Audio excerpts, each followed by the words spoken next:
.NET League North America World of Tanks. We're about ready to start the matchup of Hammer Time versus Kung Fu. The map is Ents. Let's go ahead and take a look at this map.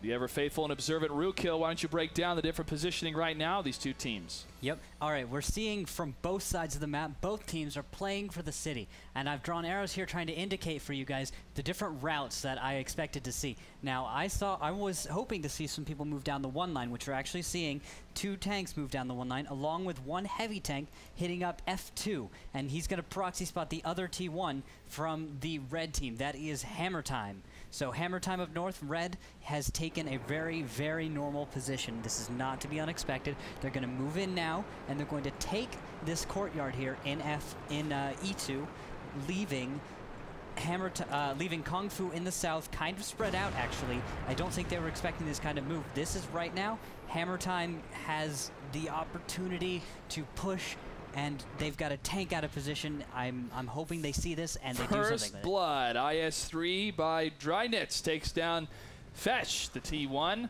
Carbon Ward trying to bait out in the KV-5, pulling him out of that side. He does take a couple hits himself, but the T-69s and T-32 lose all day, taking a shot himself.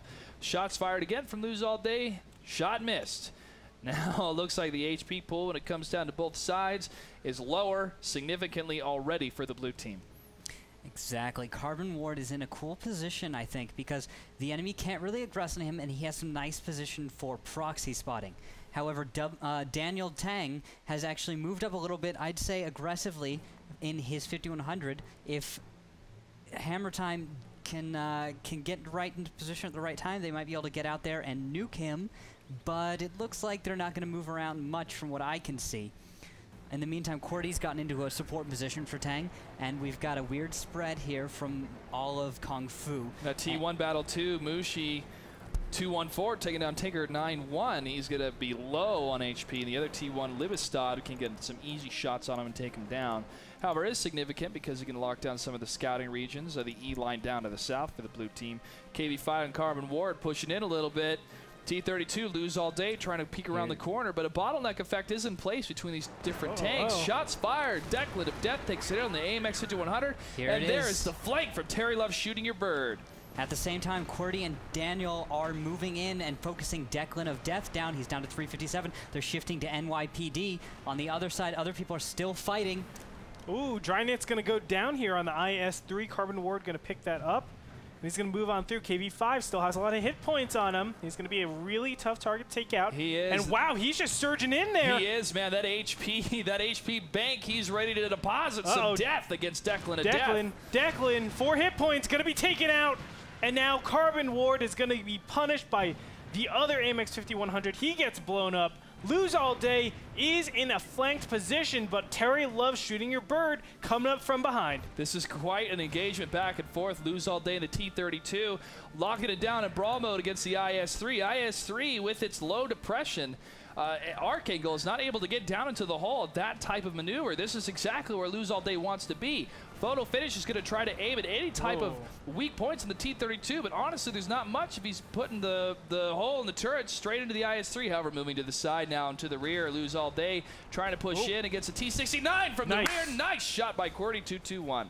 Qwerty really helping out there, but great face hugging by that T-32. It's so difficult to pen that turret, and when you're face hugged that far up, you can't really shoot anything else. But I think him attacking, him throwing out that one shell is really unnecessary. There's no reason to be attacking the turret of a T-32. Just wait until you have a better position and go from there. Yes, it stinks that you trade, but when it comes down to it, you're never going to fight between Zazzy and Terry. They are going to trade down whoever gets the highest rolls. Zazzy, Qwerty, oh, Qwerty, gonna sweep up. Qwerty, but he's able to sweep it down, like you said. Livistad, only one left alive for the red team. Red team, as a reminder, folks, is Hammer Time. So Kung Fu is going to lock this one down.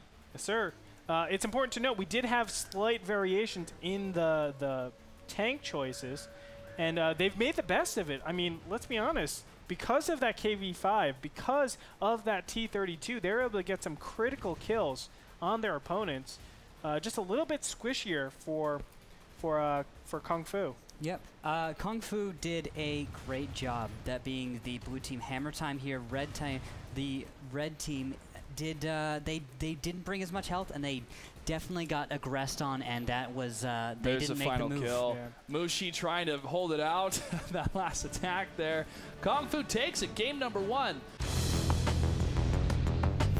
Welcome back, ladies and gentlemen. Wargaming.net League North America World of Tanks. Make sure to tweet at us at WGLNA for some gold. That's what we all want, man. I was doing my announcer voice, by the way. I was like, ladies and gentlemen, welcome I know. back. I can't wait to be in front of a live crowd again. Also, follow us on Facebook, facebook.com/WGLNA, and YouTube. You guessed it, youtube.com/WGLNA. If there's one thing we do right, it's getting those VODs out on YouTube as fast as possible for everyone to enjoy it.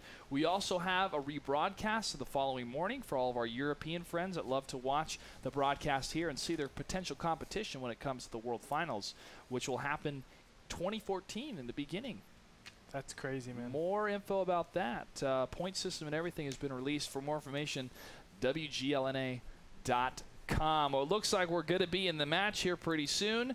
The map is going to be Prokhorovka. I'm getting better at it, I hope, Soviet. Let's go ahead and take a look at this map.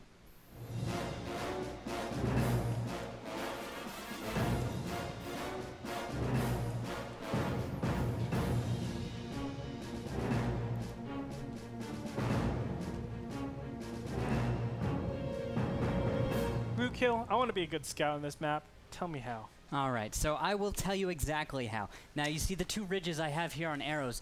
I love to go up those ridges in my scouts because that is what I consider the most efficient way to get to the mid. And then from there, you can break left or right from the ends of those arrows and just go right on over. You're seeing the scouts actually start to meet here at the middle, spotting each other. And they're making little loops, and that's exactly what they need to be doing because only one side has already. That's a bison, by the way. That was a bison. Team Bison. Exactly, Team Bison. So both scouts have gone up together, spotted, and come back. But we actually see from the north side, Red, who is they are taking control. The fight has already begun. Yes, they are. T-69 is pushing out a lot of damage, but wow, gets hit pretty badly there. Minus just about 800 hit points, so he needs to just scoot on back a little bit. WZ-132 also has a good 200 hit points down. So needs to be careful. Obviously doesn't want to get picked off first. Over on the other side, Drynitz has been tickled a little bit, but nothing of substance. He is down to 656 hit points, and we actually see Liebestad, Photo Finish, and Zazie all... Oh, and Drynitz now all holding way back. They are wanting to snipe. But Mushu gets spotted. Mushu in the T1 over there. Shots fired. He goes down. Nice shots for both teams here. Again, staying on the move, so important, going back and forth. Photo Finish, almost living up to his name.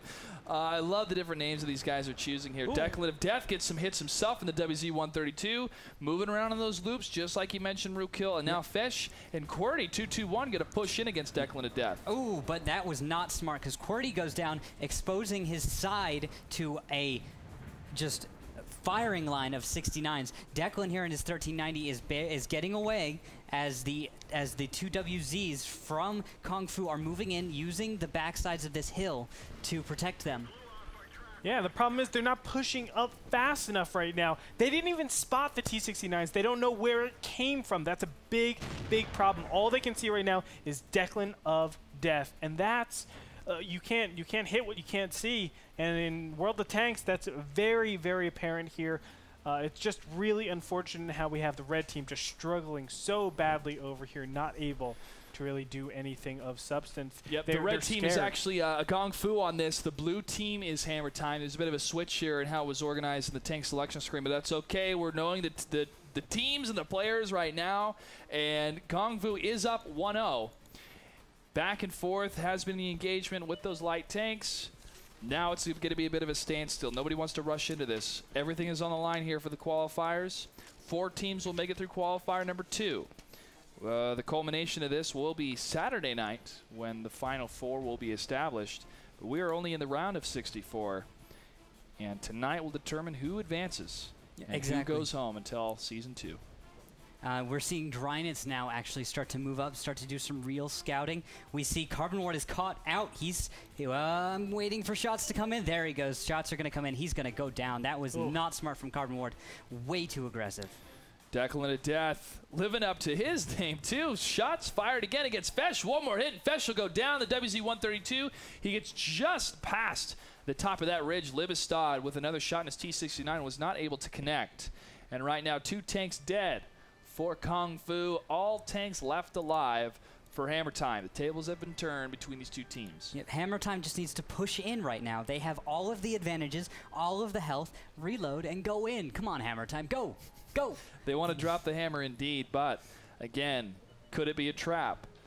Scouting positions for the 2 different teams here. Trap. They're seeing the medium tank being spotted at the same time. The light tank Drynets moving down that ridge line on the 1 line next to the road. He's going to meet up with Zazzy, the AMX 1390, who, if he does get his shot off that Fesh WZ-132, will be doomed for that WZ. But Daniel W. Tang and Libestad not going to be in engagement themselves. Libestad moving back. Oh, he does get hit. T-69 does take a shot. I believe that was from the Artie. I haven't seen any shots fired from Tang or Fesh at the middle of the map there. Yeah, this is a really strange. This is really strange out of Hammer Time. I don't know why they're not pushing. They have Carbon Ward and QWERTY down, so they have all this advantage, and they're actually holding. Well, they could be holding because of the 8-point tier difference. Why though? They don't want to push in. Oh, come on. They have every advantage right now. They could want to guarantee the win and not overextend themselves. Oh, they've got it. Look, they've got Photo Finish and Zazzy at full health to bring it in with Declan and Liebestad. There it is. Now they're moving. There we go. That's what I wanted to see. That's what they needed to do. They're going to find the rest of the tanks, and they'll take him out. There's Foch, and there he goes. Daniel Tang now all alone, firing line. Firing line indeed. Zazzy moving in, just scouting for the rest of his teammates. Doesn't even have to shoot at all. T-69, 9-inch nails, taking some hits as well. Real big fan of the music, but not a big fan of dying, I'm sure, as he's going to move back even further. 385 hit points left. Flank from the side of the T1's going to be able to spot him as he moves back. Zazzy moving closer in the 1390. Going to simply stop and shoot. Moving a little bit back and forth. Try to get that reverse angle. Bison kills it. Bison takes it down. Lose All Day does get the kill against the T1, but T-69 cleans him up, and that'll be a victory for Hammer Time. Nice work. MC Hammer would be proud. And playing the patient game for a while, Ruukil, I know that you were saying, hey, let's push in. Let's not push in, is what they kept saying. Let's not push in. Yeah, you definitely saw a huge contrast in styles from them and River of Blood. I mean, River of Blood, they just go for it. They realize they have such a gigantic speed advantage on their opponents, and they go for it. But I do have to give it a little bit to the tank selection. We have a tank selection that doesn't really feature them being able to push in as fast, and that's why you saw them halt a little bit. When you halt, all of a sudden, you're in an exposed area, especially on the top of that ridge line, and when a Bison is able to spot you, you are going to get some pot shots done. On top of that, they had unnecessary damage that was dealt to them in the very beginning, the T-69 being played by, who was it? Come on, Andre, I know this. T-69 being played by, I have no clue. I think it was 9-inch. 9-inch nails or QWERTY? Yeah, QWERTY, it's one of them. But one of the T-69s, no, it was Carbon Ward. I was wrong. It was Carbon Ward. Yes. He got a ton of damage dealt on him. 800 hit points. That's just around 3 to 4 shots on him right off in the beginning. Yeah, he went out in the open like that, and you can't do that. Yeah. Yeah, that was something he just did that should not have happened. He was trying to get a shot on the scouts, but it's just way too much. There could be right behind that all of the AMXs just lining up a shot, ready to hit them, anticipating any sort of tanks coming up there. And that's what you have to do. When you're running some sort of Bison or any artillery, you have to just prepare some sort of blitzkrieg, line up your shots, and then if they do take the bait, you just unload. That's how you drop the hammer. Exactly. Hammer Time did very well in the beginning there, finding good positions and firing on the correct tanks. However, they did delay a little bit too long, I'd say, and following up. I really wanted them to follow up. The beginning was very good. It was very strong, and they anticipated their enemy, that they were going to push, and they were ready for when that happened. But the follow-up they needed to bring that in, because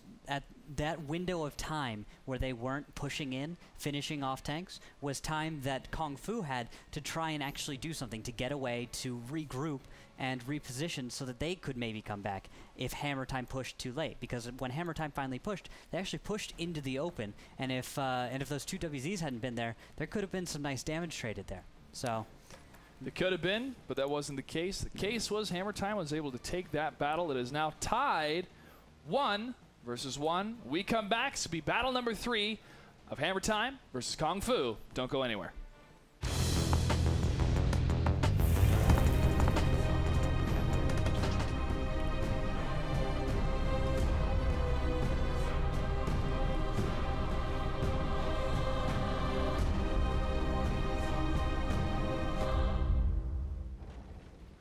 Ruukil, go ahead and break us down with Kung Fu on the red and Hammer Time on the blue team, the different positions they could take. Yep, it looks like we're actually going to see tanks moving towards the east and then towards the west, north side here, going out towards the track side. But the east here, we're going to see some nice coverage on Tank Alley, and then we're actually going to see a few tanks try and go up to the hill to destroy what they assume will be a scout up there. But unfortunately, as you can see, it doesn't look like there's going to be a scout up there No. when they get there. If there was a scout, he'd be having a bad time, because that's a number of heavies moving up on that side of the flank. Yep.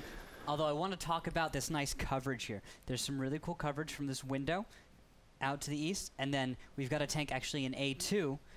I believe he's going to move up to maybe B2 in a second, but we've got good coverage down every approach, except for there's one approach like that.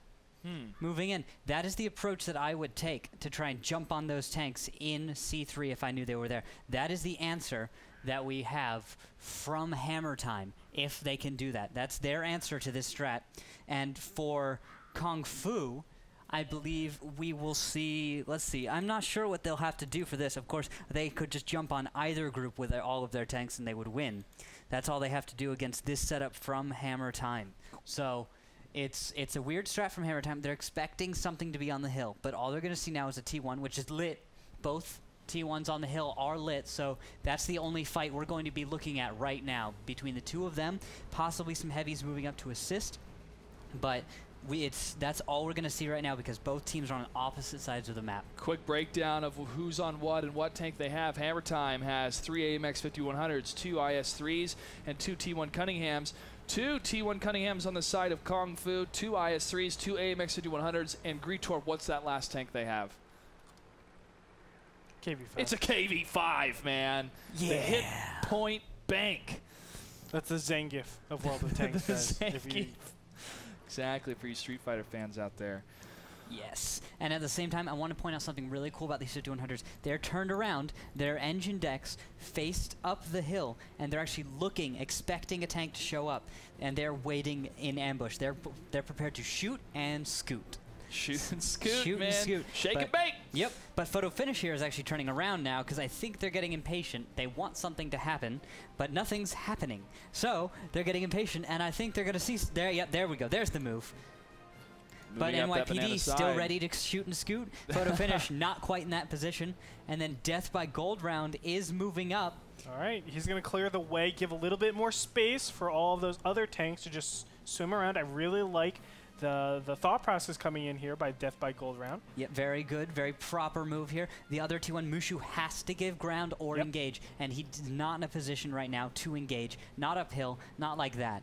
So what will happen is Mushu and Death by Gold Round are going to sit here and proxy light each other for, well, the next however long it takes for someone to get into position. So 5100s, it's their job right now to decide if they need to get into position, kill Mushu, back off, or just waste time waiting around for something to happen. Here they go. I think they're moving now. And also popping around that corner to see if any other tanks are going to be backing on Mushu. Again, knowing the take placement on the map and seeing, hey, if there's any mediums or heavies on this side, it means they are not on the other side, guys, and you can push in if you so desire, or at least be cautious if I don't see anything when poking out. Mushu's going to back up down as fast as he can at the T1 Cunningham. It's got to be a crazy feeling if you're inside one of those small tanks going backwards like that. But he's gonna pull back, and he's gonna reposition himself at the end of this way here. The T1 from Death by Gold Round pushing out again. As you said, Ruukil, it's gonna be just kind of a standstill right now between the two different teams. 5 minutes, 53 seconds left on the clock. No, oh, now movement up to the hill. Those two heavy tanks. Now still sticking by the castle. Not a whole lot of movement yet, however. Both teams not wanting to actually engage yet. They're not sure what their opponent is doing. We've got on the other side of the map, we've got Kriegermaster attempting some proxy spotting. So he's attempting to proxy spot, but he's not going to find anything because I'm pretty sure he's maybe 100 meters from the enemy, and he's not going to quite slip in there safely as that 50 meters unless he comes around this next corner. So now that he is the only tank on the map that's really having a chance of engaging. At the same time, we got 5100s ready to snipe. Actually looking back over there from the high ground, NYPD, Photo Finish, and Zazie up there are trying to get, they want something to happen, but neither team is really going. But Drynet's here actually moving up, along with Liebestad. They are getting ready to make some kind of push. What's going to happen is their kind of move is going to be, they're going to take the east, the northeast side of the map. That is their next move. They are setting up for it, and Drynet's is prepared. The 5100s are ready to come screaming down that hill. And Drynet's, along with his battle buddy Liebestad, are prepared. It's going to be Metal Fury hanging down that hill. He takes a couple shots. The T1 realizes that hurt. I'm going to send my big brothers after you if they come down that hill and take down that T1. However, once he's able to scout anything above that T1 Cunningham, that's going to be huge information for the red team to know what's happening. QWERTY has been spotted in the west. He was in C3, and he was spotted by Kriegermaster. So now now Drynet's and Liebestad realize how close they are to the enemy and how cut off they are. So they're having to decide now what they need to do, because now they have indications the enemy is in the west. That's all they know. They think the enemy's in the west. That's what makes sense. They're probably camped up in the northwest. So what happens now is they need to try to regroup and then make that approach we were talking about earlier. That's remember? right. They need to collapse completely on this eastern side. Oh, actually, the 5100s are deciding to retreat and take the safe route home to regroup with Drynet's and Liebestad. They are taking it all the way down the ramp on the backside of the hill for Himmelsdorf here. I would have much rather had them push up, but of course they want to play cautious because this is a single elimination, folks, and it's tied 1-1 in a best of 5. First to 3 will continue on in qualifier number 2 for season 1 of the WGLNA with a $100,000 prize pool at the end of the road for season 1. This means everything for these teams playing tonight. And now we have the 5100 splitting up a little bit. They're moving up Tank Alley here, and they're preparing to move towards the cap. That's what I'm seeing here. Moves towards the cap.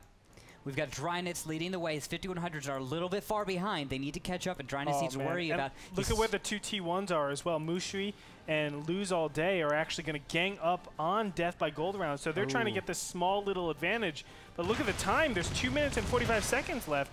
This isn't going to be the best way, but they are going to take out this T1. But because of that, they won't get the scout out. There's going to be great positioning coming in from Hammer Time. Yes, exactly. And while this is all happening, we have a tank getting spotted again in the west. Drynet's was trying to reverse angle a little bit on on the corner right here outside of cap. There we go. Death by Gold Round is able to take down one. Mushi able to get the revenge kill against him, but now they are down a scout on both sides. Mushi at less than 50% health. Not a whole lot of HP for the T1. We're going to see a cap fast here from our blue team. That is Hammer Time. Yes, sir. They're going to be jumping on cap. Photo Finish leading the way. We've got Drynet's and Liebestad ready to screen the cap here. They're going to pop out as soon as somebody exposes themselves. Carbon Ward being the first one.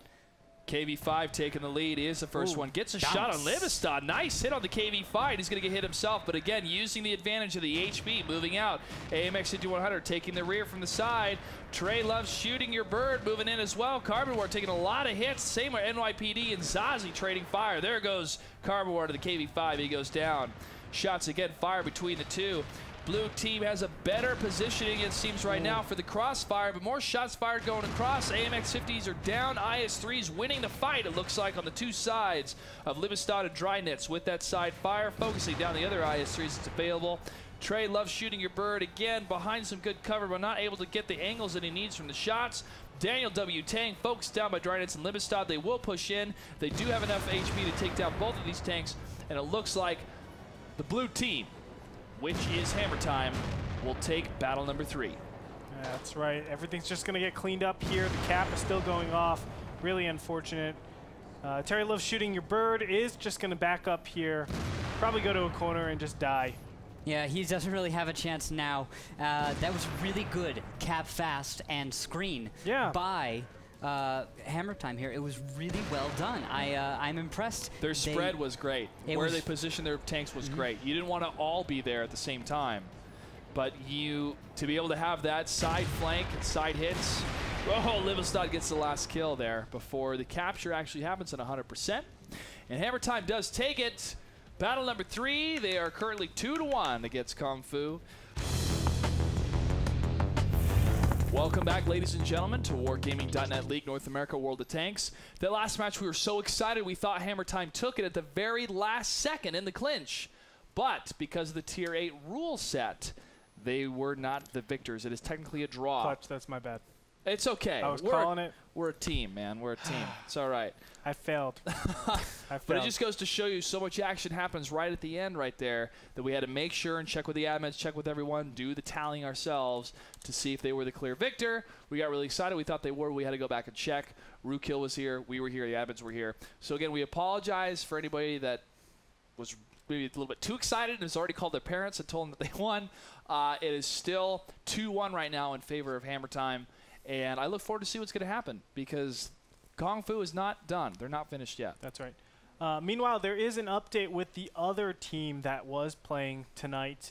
We had a third match scheduled for 8 o'clock. Of course, it's 8:47 PST currently, or actually, it's not 8:47. That's the last time I checked. But anyway, High Voltage against Cool KV Crew.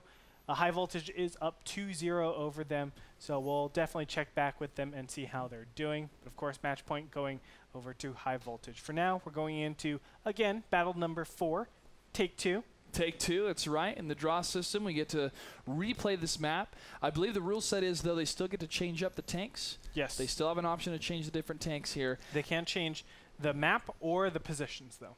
Okay, cannot change map or positions. All right. It looks like the final tanks have been picked here. Team 1 again, which is a side of Kung Fu, as we go ahead and take a look at the tank selection screen.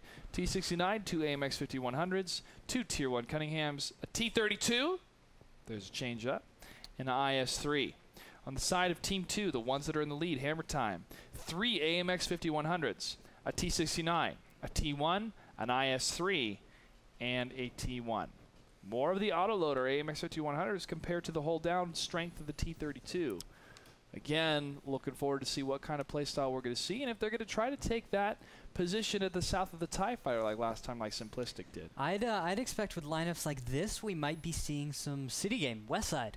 So they might be switching it up, thinking that they can do better than the other team can in the West. Now, with both of these setups, going to the East is completely viable. We saw it earlier today. Setups like this going to the East, but at the same time, you can still get away with either side of the map with this kind of lineup. T-32 will do great in that open field in the middle road, which has a nice hill that a T-32 can get hull down on. The IS-3 won't be able to have a great hull down, but he will still have decent shots into various parts of the field and the city.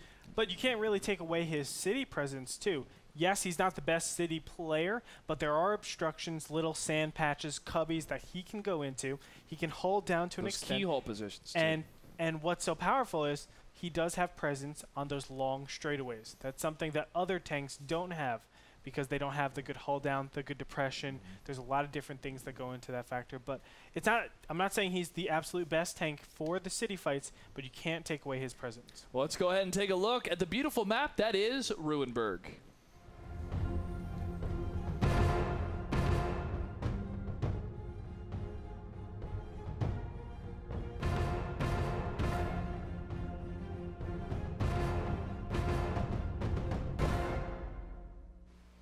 Ruukil, take it away. Where are they going? Right, so it looks like we're going to see east side movement from the north here and to the south, a city play.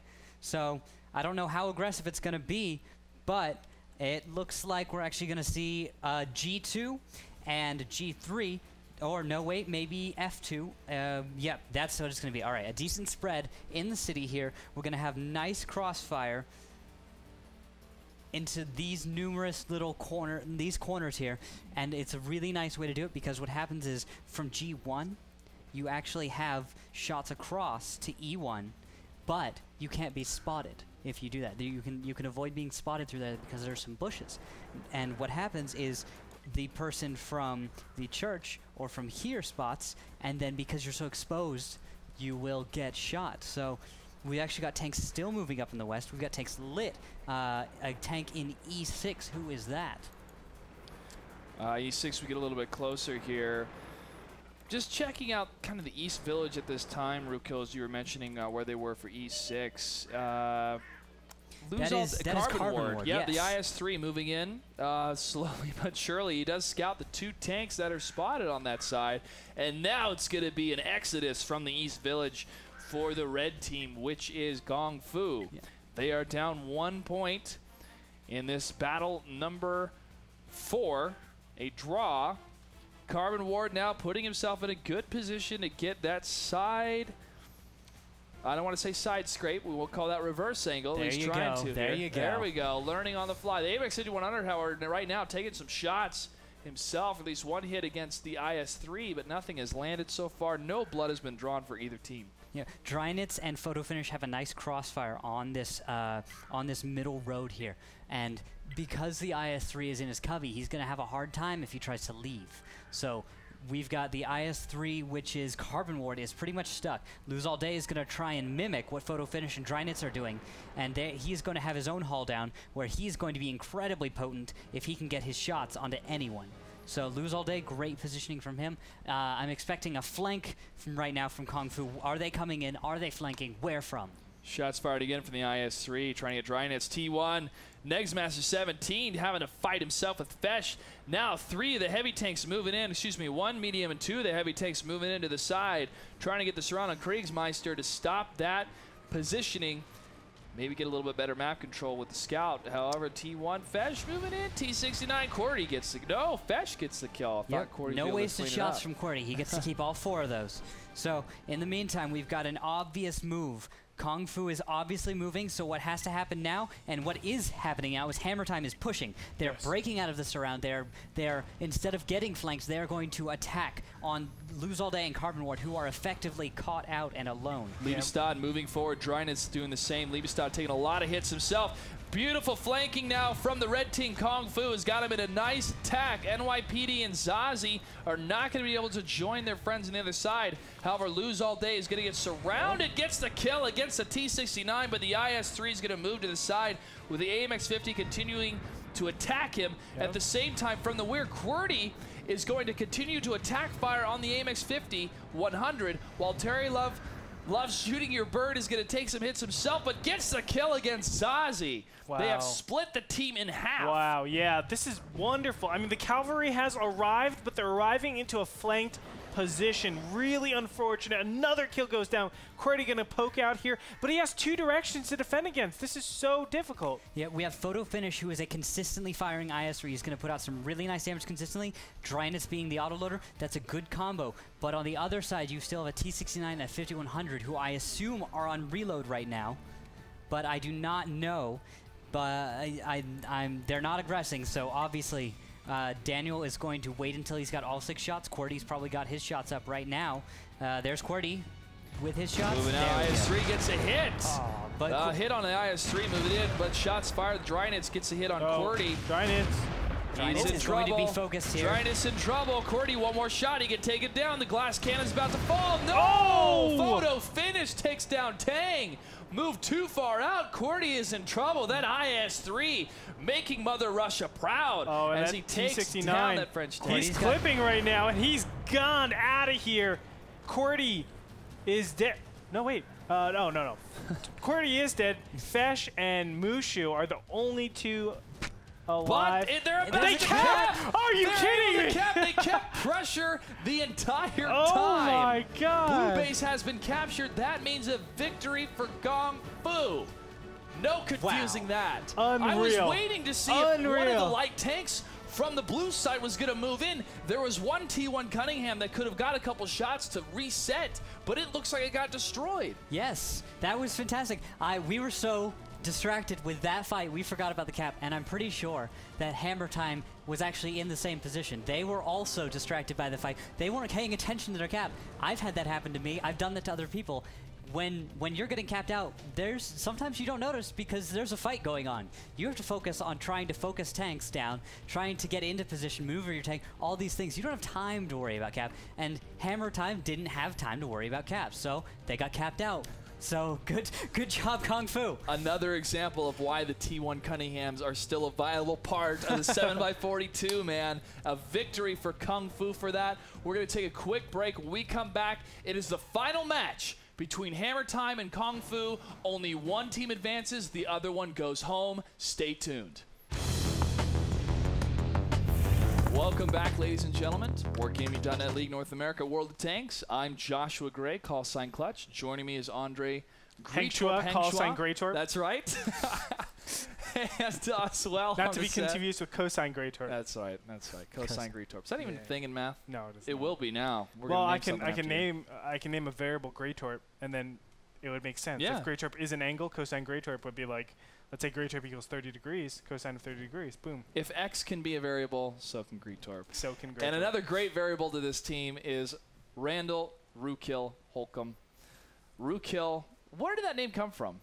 I love Star Wars, and I loved Knights of the Old Republic. So there was the crazy little guy on Terrace, and I liked his name, but I didn't like quite the way it was spelled, so I altered that a little bit. I see. Yes. I see. Well, we do have an announcement for everyone. For the last match that happened tonight that was scheduled, the players already played because it is getting late. And the victor is High Voltage, 3-0. They defeated Cool KV Crew. So we want to thank KV Crew for joining us for the qualifiers. We wish you the best of luck in Season 2. And a huge congratulations to High Voltage. You'll be moving on to the round of 32. We have one more match, one more battle that's going to determine this match between Hammer Time and Kung Fu. And that last cap victory blew me away, man. That was crazy. Yeah, this series has been great. It has been. I mean, that last game could have gone either way, and it's especially if there wasn't that cap. Like, if one single T1 would have been taken out, you have an extra 50 seconds to do something about that. Yeah. That's gigantic. Yeah. That cap won the game. That was it. That cap, yeah, without that, of course. But the thing is, like, if he had been a second or two later, that could have been it. But his timing just barely. That means Kung Fu's got to be incredibly excited about their scout team right now because they are keeping them alive in this tournament. Those couple seconds could be the biggest difference in their lives with the $100,000 prize pool for league play. heck yeah. Definitely. Absolutely. I mean, think like if you qualify for league play, your whole team dynamic is going to change. They're going to be gearing up for this single goal, and if they get to the finals, if they get that first place, that is a huge chunk of change that you can say, hey, I think this is going to work out. All right? I think so too. This isn't bad. And this, another thing too of the developer being so involved, Wargaming being so involved in this is so great because meeting the different people that were involved with the North American team, their office outside of San Francisco, how excited they are about esports, talking with Caleb Fox, the head of esports over at Wargaming, and to make sure that this is worth the effort for all the players is huge in my opinion. And to see all of these teams start signing up for the qualifiers and being involved in all of the different qualifiers that we're going to have, that we have had in Season 1, and I'm sure we're going to have it in Season 2.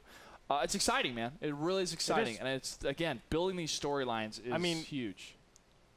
When you see that level of commitment, it's a component of building a great esports brand, but it's definitely a necessary component. And we've seen some other organizations that don't have this level of commitment, and they'll stagnate themselves and they'll flounder a little bit. But Wargaming has done it right. It's not only retaining a lot of people that are watching this wonderful game, but also retaining the jobs and the security of the professional and scene. the players. And yeah, the professional not just the professional players, but also the people that play the game and how interested they get in playing it. And if you guys are interested in playing World of Tanks, simply go to worldoftanks.com or wargaming.net for more information about other games such as World of Warplanes or World of Warships. Plus, you can follow us on Twitter at WGLNA or on Facebook, facebook.com/WGLNA, or on YouTube to watch the VODs, the different videos, and also really cool segments. That is youtube.com/WGLNA. And if you want to win some gold, send us comments, questions, pictures. What's your favorite tank moments, some of your best performances you've had in the pub games, maybe a couple skirmishes that you played with friends. Send us. We want to show the world how much fun North Americans have playing World of Tanks and how much fun you guys have watching the broadcast. We are waiting for the last match to get underway. The map is going to be steps. They're going through some of the preliminary just communication going back and forth between the two different teams. And, you know, I got to say as well, having a T-34 tank in my tech tree is great. T-34. Because it may not be the greatest tank that you can play, but the credits it gains is so good. I like the T-34. You wanted me to get the IS-6, I think, though. I was a fan of that. Well, I've got to say, the T-34 used to be a Tier 9 tank. If you guys don't already know, and if people who are watching don't already know, it was a Tier 9 tank. And at the time, it performed very differently from the way it does now. So the Tier 9 T-34 was this amazing tank. It had great hull-down capabilities, and it performed so magically. It actually had some of the best DPM in the game. And you could actually bring it to Clan Wars. But then the devs decided, you know what, we're going to come out with the M103 and the T110. And after they did that, they decided, you know what, we'll keep the T-34 because it's such a cool tank, and we'll move it and make it a premium tank. So everyone who had a T-34 got this free premium tank. And I had the T-34, but I didn't have the T-30. I was working my way up to that tank at the time. So I got this really cool free, formerly Tier 9, now Tier 8 premium, which hits incredibly hard. It hits so hard, and it's got great gun depression, and the turret's, it's decently hard. It's American, you know. Well, Steel. I just hear the T-32, and then you just add 2. It has to be better. Well, the thing is, it's slower than the T-32. It's not as accurate as a T-32. And it has a bigger profile, so it's easier to hit compared to a T-32. Jeez, that's a big profile. I mean, still, it does more damage, but it's with my crew at 100%, and also with, do I have vents? No, I don't have vents. I have the tank gun rammer and the other one to decrease the V-stab? I have vertical stabilizer as well. And a gun lane drive. Yes, thank you. Yes. I don't have vents. That's a good setup for the T-34. Yeah, it is because the reload takes a while and the aiming time takes forever. So the T-32... Minus 10%, minus... Yeah. When I go to the T-32, it's like, this is nice. It's refreshing. The T-34 I use, well, it is a fun tank, but also because it's a premium tank, so it gets better credits. It's very. I say it's very similar to the IS-3 in the way I usually play it. A little bit less face hugging, a little bit more hill games, a little bit more hull down positions. But the T-34 is a cool tank. It doesn't get used in tournaments much because, as most premium tanks are, they have some kind of weakness or they fill a niche that's so hard to really utilize and be flexible with. Well, one of the tanks that we've been seeing a lot, not just recently, but in a lot of different leagues that have cropped up in World of Tanks, you know, South Korea being one of them, is the T-71. And we actually have a video we're going to play for you guys all about what is the T-71. Let's go ahead and check it out.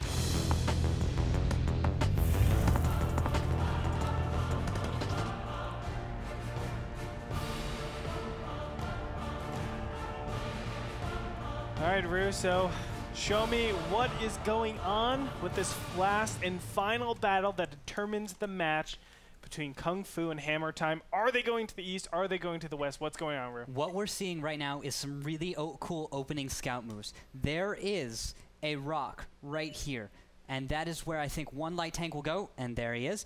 But 2 light tanks are going to take their own routes around to, oh no, he's not going to loop back. He's going all the way in. What is going on? This is Ammo crazy. racked. Goodbye, death by gold rounds. Oh, wow. Jeez, AMX 1390 is taking him out. That was from very far away. WZ-132 stops the T2 light. He's going to turn circles around this T2 light. Going to line up another shot. 9-inch nails takes him down. Quick 3 tier points already taken out. That's gigantic when you're running artillery, by the way. Especially with the confidence that's going to build right now. It may be small, but you took down 2 tanks within the first minute Yep. Now Zazzy is the only real scout left for hammer time. So what's going to happen now is that was actually a really cool aggressive move. I did not expect that, and we saw some really nice aggressive scouting, and it paid off. Yeah. Because guess what? Hammer time has been really passive this whole time. Yeah, and it was only aggression on the scouts. It's not aggression like I'm just going to try to kill you right away. It just let's pick off the very vital, important scouts, and we're going to hemorrhage them away over time. Exactly. So we see Kung Fu actually beginning to understand very well their opponent. They know that hammer time is going to go back and find a nice position. Zazzy is now forced to be a scout. Daniel Tang being a little too aggressive. He's going to take some hits here for his scouting a little bit too aggressive. They should have known hammer time was out in the west because they were not out in the east. So Tang is down to 315. And that's a lot of damage, actually. That's a lot of damage. That now Daniel is a lot of damage. Yes. It is a lot of damage. It means he's not going to be as aggressive with his friends if he wants to be moving into these different sections. But Drynitz takes down the T1. Lorraine still being effective, even though he's lost 2 of his light tanks, 2 of the scout tanks to move around. And being able to shut down any type of movement that's possible with that Lorraine is going to be crucial here, because Kung Fu has decided not to go the arty route. So therefore they have to either take cover more effective or be continually on the move, almost like a school of fish moving together as one. Makes it harder for predators to be able to just locate a single fish itself. So right now, like, this is a very uncomfortable position, in my opinion, for Team Blue, which is hammer time. They're kind of forced all the way west, but they're not in a position where they can really defend their cap too easily. Is that going to be the clear option for Kung Fu? Well, we see actually Zazzy is moving up north. He's in E2 now, so he is trying to figure out if he can move up. He's going bush to bush. He's seeing if he can passive find someone else active scouting as he's moving around trying to find another person. Zazzy is waiting, trying to see if that happens. He knows no one's here. He's going to move on, possibly back to his own base. Drynitz already is shifting further north and west. He's in H1 now, so he is getting ready for something else to happen. I'm not sure what's going to happen. I think Zazzy and the 69s are going to flip position. Zazzy is going to cover cap. The 69s are going to go and aggress north. They're going to make a push for the enemy cap. They're going to try and set something. This is pretty much what I'm seeing to be the style of hammer time. They set up in an opening position, usually pretty safe and defensive, and then they have some kind of second move, something they go to afterwards. Zazzy is forced to be the scout right now. I'm not sure if he's comfortable as a scout. But we actually have lights up north. WZ 9-inch nails taking some hits. This is some weird scouting out of Kung Fu. I wouldn't say it's the most effective, because it seems aimless to me. That's what I'd say it is. Right now, a lot of the scouting of the WZs, they're just running around waiting for something to happen. Exactly. They're waiting for their opponents to make a mistake, but they're actually incurring a little bit of losses as they move around the map. They're wasting a lot of health, and they're not scouting properly. They're taking jumps in their scouting that I would not have. Instead of running their ridge first, seeing if anybody would be there, and then trying to run slightly more aggressive routes, they just ran a straight up aggressive route. QWERTY and Lose All Day, however, going to get the approach on Zazzy. Zazzy gets a hit on QWERTY, however, he's going to take some shots in the rear at the same time. Lose All Day moving in the T69. WZ-132 from Daniel moving around, moving back and forth. Zazzy might be able to get away. No, but Lose All Day shuts him Daniel is down to 100 health even, as Liebestad is actually able to get some nice shots. But on the other side of that, 9-inch nails and Terry, well, there goes 9-inch nails, but now there's Terry all alone. And looking at the point difference spread here, it's 17 versus quick math, 8, 9, 10, 11 tier points. That's not an 8-point difference at this time. However, Photo Finish is down a little bit on HP. If QWERTY and Lose All Day could move in around the side of that little mountaintop hill area, they could get a good approach if Daniel W. Ting leads them on in the WZ-132. However, Daniel is so hurt at this time that would not be the wisest approach. Yep. They do know QWERTY is behind the rock as Liebestad is now approaching. If he keeps going on and ignores QWERTY, he'll take hits, but it looks like he's going to try and just go 1v1 well, he has to. They're against QWERTY. screening the cap right now. This is really, really well done. As you can see, all the way back, 50% is there goes Pretty Libestad actually able to gets win. that kill. However, Lose All Day is going to clean this up, though. 87 Ooh, he hit points misses? left. Whoa, not good. Not good. Misses again. Libestad, however, but gets still, shut down. that's 3 out of 4 rounds that is. he's had to waste. It's really unfortunate, so he won't be able to go back there. He's forced off of cap, and now they're just going to skirmish in the middle of the map. Photo Finish is taking some hits by Terry, and now Lose All Day is out in the open. Photo Finish able to get some zero some shots, but he misses the first one on Lose. There's the second one. But it looks like the blue team only needs that one more kill or just to hold on, because they do have the 8-point difference. Hammer Time could be able to close it out. Close out the final match of the night, the final match for them in the round of 64 for the qualifiers. They could move on. Kung Fu only has one left alive. Lose All Day, the T69. Autoloader, he's been able to perform very well. However, it could be the end here of the run of Kung Fu until Season 2. Everything is on the line right now for Lose All Day. Yeah, Drynitz is actually moving in his RD piece. Really aggressive here. Let's see if he can actually make the hit. This is Hammer Time being a little bit aggressive, just like we need them to be. Get that little kill. All you have to do is kill Lose All Day. He can't kill you all. You have 400, 500, and 700 health, so just moving on in. Lose All Day notices Drynitz. Drynitz in the rain, 155, misses the first shot from Lose All Day, tries to line up again, gets the hit. Drynitz. One more hit, he gets it.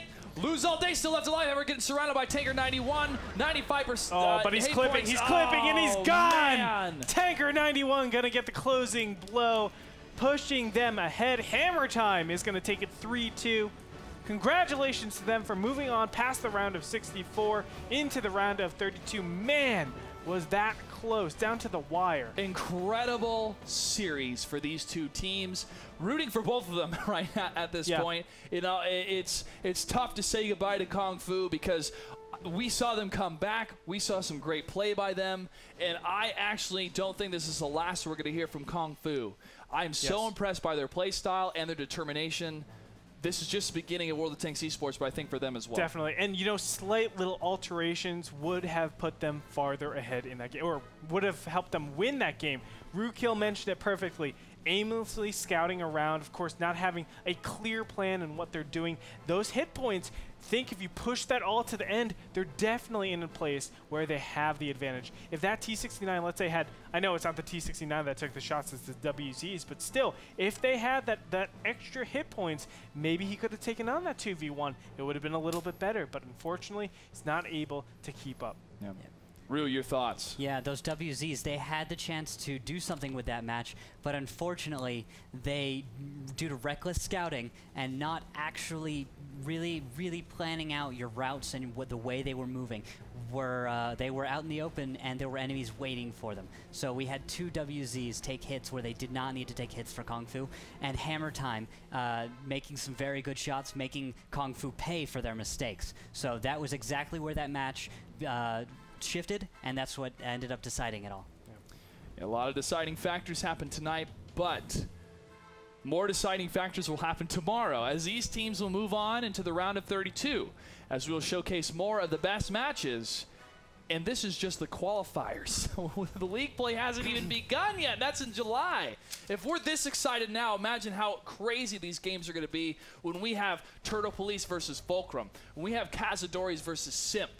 This is exciting stuff. So make sure to tune in tomorrow night, 6 o'clock Pacific Standard Time, Pacific Daylight Time, I think that's what we're in, at this channel, twitch.tv/WGLNA. Make sure to follow us on Twitter at WGLNA, Facebook WGLNA, and YouTube WGLNA. Huge congratulations to Simplistic, Hammer Time, and High Voltage as they will continue. For Ruukil, Gretorp, and myself, thanks so much for watching. Good night and good game.